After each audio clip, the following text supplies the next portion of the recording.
ತುಂಬಾ ಪ್ರತಿ ವರ್ಷವೂ ನೆನಪಾಗ್ತಾರೆ. ನೆನಪಾಗ್ದಿರೋ ದಿವಸನೇ ಇಲ್ಲ. ನಮ್ಮ ಮನೇಲಿ ಎಲ್ಲಿ ತಿರುಗಿ ನೋಡಿದ್ರೆ ಅಪ್ಪಾಜಿ ಅಮ್ಮನ ಫೋಟೋ ಇದ್ದೇ ಇರುತ್ತೆ. ನಾವು ಸದಾ ನೆನೆಸ್ತಾ ಇರ್ತೀವಿ. ನಮ್ಮ ಮಕ್ಕಳಿಗೆ ಮೊಮ್ಮಕ್ಕಳಿಗೆ ನಾವು ದಿವಸ ಅವ್ರನ್ನೇ ತೋರಿಸೋದು. ಇವತ್ತು ನೀವೆಲ್ಲ ಏನಾರು ಇದ್ದೀರಂದ್ರೆ ಅವರಿಂದಾನೆ ಅಂತ ನಾವು ಹೇಳೋದು.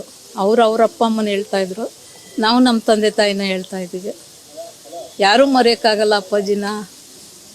19 ವರ್ಷ ಆಯಿತು ಅಂದರೆ ನಂಬಕ್ಕೆ ಆಗ್ತಿಲ್ಲ ನಮಗೆ. ನಮ್ಮ ದಿವಸ ನನ್ನ ಕನಸಲ್ಲಿ ಬರ್ತಾರೆ. ದಿವಸ ನಾವೆಲ್ಲ ಶೂಟಿಂಗ್ ಹೋಗಿರೋ ಥರ ಅವ್ರ ಜೊತೆ ಯಾವಾಗಲೂ ಹೋಗ್ತಾ ಇರ್ತಿದ್ವಿ. ಕೆಮ್ಮಣ್ಣಗುಂಡಿ ಆ ಕಡೆ ಎಲ್ಲ.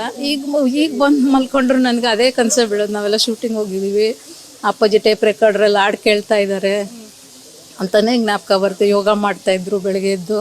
ಆ ಜೊತೆಗೆ ರಾಘವೇಂದ್ರ ಸ್ವಾಮಿ ಹಾಡು ಹಾಕ್ಕೊಂಡು ಕೇಳೋರು, ಅದೆಲ್ಲ ಜ್ಞಾಪಕ ಬರುತ್ತೆ. ಅಪ್ಪಾಜಿ ಇದು ನಮ್ಮ ದಿವಸ ಕನಸಲ್ಲಿ ಬರ್ತಾರೆ ನನಗೆ. ಅಮ್ಮ, ನಿಮ್ಮ ಕೊನೆಯ ಮಾತು ಸ್ವಲ್ಪ ಮುಂದೆ ಬನ್ನಿ. ಬಿಸಿಲು ಬೀಳ್ತಾ ಇದೆ. ಕೊನೆಯ ಮಾತು ಅಂದರೆ ಅವತ್ತು ಸಾಯೋ ದಿವಸ ಅಪ್ಪಾಜಿ ಸೋಫಾ ಮೇಲೆ ಮಲ್ಕೊಂಡು ಅಡುಗೆದೆಲ್ಲ ನೋಡ್ತಾಯಿದ್ರು. ಅಡುಗೆದು ಬರ್ತಾಯಿತ್ತು. ಬನ್ರಮ್ಮ ಒಂದು ಪೆನ್ ತೊಗೊಂಡು ಎಲ್ಲ ಅಡುಗೆ ಬರ್ತಾಯಿದೆ ನೋಡ್ಕೊಂಡು ಬರ್ಕೊಳ್ಳಿ, ಆಮೇಲೆ ಮಾಡ್ಕೊಳ್ಳೋಣ ಮನೇಲಿ ಅಂತ ಹೇಳ್ತಾಯಿದ್ರು. ತುಂಬಾ ಪ್ರತಿ ವರ್ಷವೂ ನೆನಪಾಗ್ತಾರೆ. ನೆನಪಾಗ್ದಿರೋ ದಿವಸನೇ ಇಲ್ಲ. ನಮ್ಮ ಮನೇಲಿ ಎಲ್ಲಿ ತಿರುಗಿ ನೋಡಿದ್ರೆ ಅಪ್ಪಾಜಿ ಅಮ್ಮನ ಫೋಟೋ ಇದ್ದೇ ಇರುತ್ತೆ. ನಾವು ಸದಾ ನೆನೆಸ್ತಾ ಇರ್ತೀವಿ. ನಮ್ಮ ಮಕ್ಕಳಿಗೆ ಮೊಮ್ಮಕ್ಕಳಿಗೆ ನಾವು ದಿವಸ ಅವ್ರನ್ನೇ ತೋರಿಸೋದು. ಇವತ್ತು ನೀವೆಲ್ಲ ಏನಾರು ಇದ್ದೀರಂದ್ರೆ ಅವರಿಂದಾನೆ ಅಂತ ನಾವು ಹೇಳೋದು.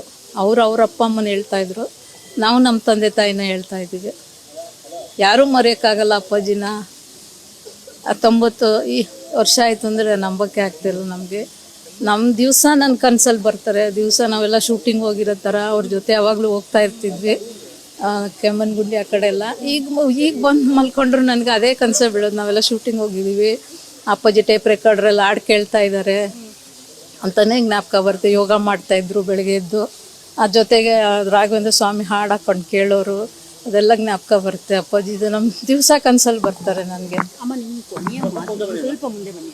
ಬಿಸಿಲು ಬೀಳ್ತಾ ಇದೆ. ಕೊನೆಯ ಮಾತು ಅಂದರೆ ಅವತ್ತು ಸಾಯೋ ದಿವಸ ಅಪ್ಪಾಜಿ ಸೋಫಾ ಮೇಲೆ ಮಲ್ಕೊಂಡು ಅಡುಗೆದೆಲ್ಲ ನೋಡ್ತಾಯಿದ್ರು. ಅಡುಗೆದು ಬರ್ತಾಯಿತ್ತು. ಬನ್ರಮ್ಮ ಒಂದು ಪೆನ್ ತೊಗೊಂಡು ಎಲ್ಲ ಅಡುಗೆ ಬರ್ತಾಯಿದೆ ನೋಡ್ಕೊಂಡು ಬರ್ಕೊಳ್ಳಿ, ಆಮೇಲೆ ಮಾಡ್ಕೊಳ್ಳೋಣ ಮನೇಲಿ ಅಂತ ಹೇಳ್ತಾರೆ. ಫೇಸ್ಬುಕ್ ಮತ್ತು ಇನ್ಸ್ಟಾಗ್ರಾಮನ್ನು ಫಾಲೋ ಮಾಡಿ, ಯೂಟ್ಯೂಬ್ ಚಾನಲನ್ನು ಸಬ್ಸ್ಕ್ರೈಬ್ ಮಾಡಿ.